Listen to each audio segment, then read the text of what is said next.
Hi guys! Happy Blessed Sunday! Magandang maulan na hapon sa lahat. Kaninang umaga umaraw, ngayon naman umulan. Pero saglit lang. Pero makulimlim pa rin. Kasi tag-ulan na nga ngayon. So, kumusta ang ating mga halaman guys? Naku, eto ang iba-vlog ko ngayon guys. Itong aking mga photos. Ayan Siyempre nagtatag-ulan na. Ang bilis nilang lumago. Ay grabe. Ito grabe siya. Ayan. Ito pa. Ayan. Ito guys, pinagkukuha ko to doon sa mga munting halaman ko sa iba't ibang parte ng aking bahay. Mayroon sa baba, mayroon dito sa itaas, mayroon pa doon sa ibaba. Pero ito lang yung kinuha ko. Kasi, ang bilis nilang humaba. Lalo na ito ang dami kong ganito, ang hahaba na. At saka, ito din. Ayan. Ngayon, sabi ko, ang lago nila. Ayoko namang itapon kasi kailangan ko yan. O, kailangan ko silang dumami. Dahil, ay ginagamit ko yan doon sa loob ng bahay. So, pag nasa loob ng bahay, hindi naman sila magtatagal, diba? So, kailangan ay pampalit ka. So, ngayon, ito na nga. Ayan. Pero marami pa akong bagong mga propagation. Ito tusok-tusok lang, okay na sila, hindi sila mahirap alagaan. Yan, yun ang maganda sa mga photos. Ito ay ang aking si Marble Queen or si Snow Queen ba yung tawag nila dito. Ayan grabe ang ganda ng variegation nito. Ayan, mayroon din ako nakatanim doon sa may labasan banda. Nakapropagate na sila. Ito din, dito ako talaga kumukuha ng mga neon photos. Yung mga pinagtutusok ko.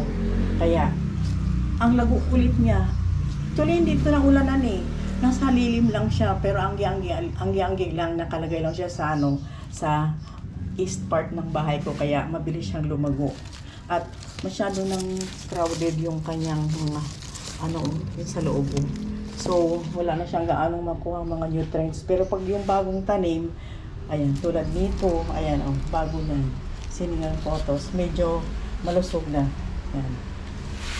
So, yung iba namamatay, ito namang iba nabubuhay din. So, kailangan magpaparami. Kasi, maganda itong ilagay sa mga pots na maliliit. Tapos, i-display natin. Kailangan lang sa right spot lang ang kailangan natin. Ito naman din, ito yung aking mother plant ng aking sleeping photos. Ayan. Binilog ko na lang yan, sinabit-sabit ko siya dito sa hang niya. Kasi, ang dami-dami na Ayan. Marami na rin akong tanim nito. Ito yung pinakahuling na buhay. Tinusok ko lang din to. At, ayan, lumago siya. Tingnan mo yung variegation nila. Ayan, Ayan, ang ganda ng kulay. Ayan, Ayan. Ganyan talaga sila pagka malusog, pagka bagong tanim na hindi pa masyadong maugat. Katulad nito. Ayan, matatandaan yung ugat nito. Kaya, masyadong payat at mahaba. So, ito, Ayan. Mayroon pa rin akong nakahang doon. Basta hindi ako nagpapawala sa mga photos. At ito naman yung aking golden photos. Ito yung dito talaga ako kumukuha ng mga pang tutusok-tusok din. Ang lago-lago nito, ang ginawa ko, tinanggal ko, inilatag ko dun sa baba. Ipakita ko sa inyo guys, kung gaano kalago ngayon. Halos sabay lang silang, kung pinalago dito sa pot na to, nakalagay lang siya sa pot. Pero yung isa, nilagay ko dun sa pinakaibaba ko, sa lupa. Pero grabe ang lago niya. Sobra. Kasi nga, mayroon siya nagapangan doon. So, ang laki ng mga dahon niya. Ipakita ko sa inyo guys. Ganito.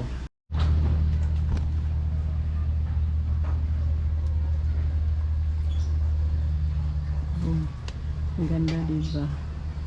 Ayan.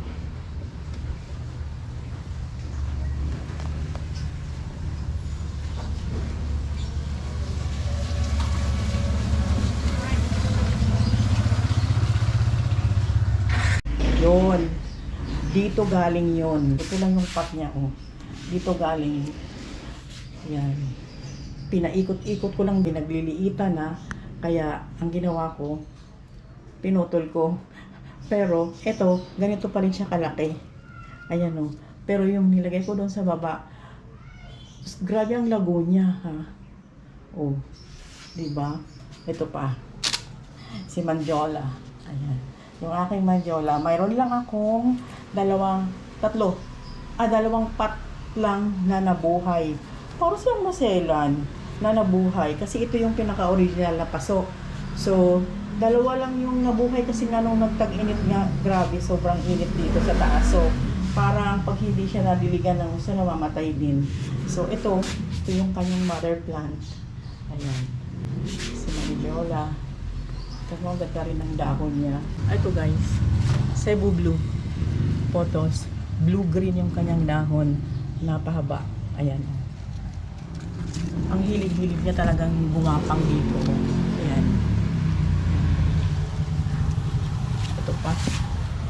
Ayan. Yun. Ayan. Magputol na rin ako dyan para dumami. Ayan. Ito pa. Umakyat na siya sa taas. Ayan. Ayan. Tanggalin ko na rin yan. Kasi konti lang yung ano ko dito eh. Ito lang yun eh. Tatlong pots lang sila na, ay hindi, 4 pala. Ayan o. Meron pa akong isa. Ayan. Bago. Ayan. 4 na pots lang sila. Gusto ko rin itong ano na to. Photos na to. Ang cute ng dahon nito. Isa din. Ang ganda. Ayan. Tingnan nyo, ang kintab-kintab ng dahon niya. Pahaba. See? Ito pa. So, nilagay ko dito sa bottle. Oh, tayo na ha. Pero nakita nyo naman ang ugat niya, oh. Ayan. Ang dami na. Tapos, hinaluan ko siya ng ano. Ito, oh.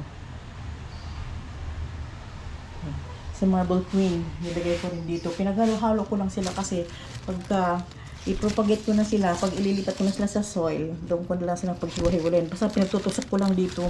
Kailangan may tubig siya lagi. Ngayon, konti na lang yung tubig niya. Guys, dito ko kasi siya nilagay. Ito, oh.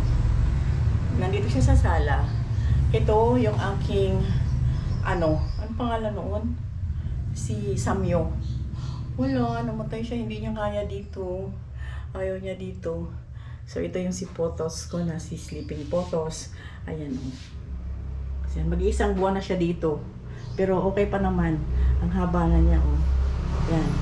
Ito naman, yan. Silver satin. Kinoconsider nila ito as Photos, pero hindi talaga siya Photos. Ayan. Scindapsus pictus ito. Ayan, oh. Nawawala na yung mga dahon dito. Kasi nga, dapat, ano lang, 2 weeks lang sila. At ipapalit na sila. Papalitan na sila. Ito naman yung aking Mycans. Ayan. Si Mycans philodendron. Yung nakalagay dito, wala. Namatay na. Kaya gusto kong magkakaroon ng maraming mga hanging plants kasi nilalagay ko nga dito sa sala. So ito yung ano niya. There you go. Yan.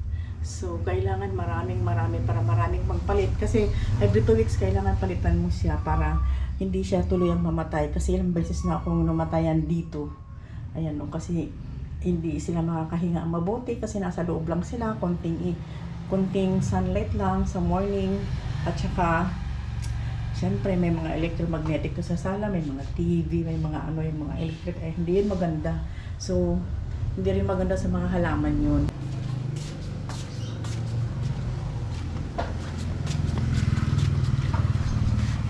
So, humihingal ako guys. Galing ako sa ibaba. So, dito ko sila nilalagay. Andito yung mga bagong patubo ko. Ayan ang bagong tusok. Ito, dito ko sila nilalagay. Kasi nga, maganda ang ano dito.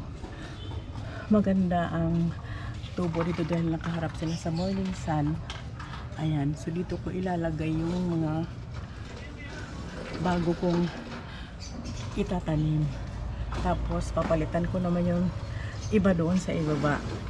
So ganon para hindi tayo maubusan ng mga pothos, mga hanging plants kasi napakaganda nilang ilagay sa ating mga sala. So yun din ang gawin nyo guys para hindi maubusan. dito, oh. Sineon photos. Ito, yan. Si Marble Queen o si Snow Queen. Meron pa dito. Kung ayan. So, kukunti lang itong aking si Manjola. Kaunti lang. Ayan. So, dito ko sila nilalagay. Ayan o. Kulang pa yung place na yan. Mayroon pa siyang pwedeng paglagyan dyan. Kasi pagdating sa umaga, 6 o'clock pa lang may araw na dito. Ayan o. Ito pala si Enjoy ko. Ayan. Enjoy photos. Dati ang dami-dami ko nito guys, ang lalago. Pero ito na lang natira ngayon. Ayan o. Ayan, bago kong ano yan, tusok yan dyan. Dito yan nakatanim. Ang dami dito dati, ang lago. Ngayon wala na. Ayan o. Ito na lang kapiraso. Ang cute-cute pa man din ng photos na yon. So, yun lang ang vlog ko ngayon guys. Pinakita ko lang sa inyo na kailangan na namang magtanim. Kasi ang dami-dami na niya, ang lago-lago niya na. Ayan. Ayan. See? So, nanghihinayang kang itapon itong mga to, diba? Diba? Ang dami niya. So, gano'n na lang lagi ang gagawin natin guys. Huwag tayong magpa-ubos. Kasi madali itong mabuhay. Kahit anong lupa, luma na lupa, or ano, basta wala lang siyang yung mga nematoids. Yung parang maliliit na mga bulati kasi nasisira yung ugat ng mga halaman natin sa peste na yon. O diba? Ayan. Ang dami nito. So yan lang mai-share ko sa inyo ngayon guys. At thank you sa panonood, sa pakikinig at sa oras. Long time no hear. Hindi ko pa alam kung kailan ako ulit ako magbablog kasi busy lang ang inyong lola. So see you next vlog guys. Bye!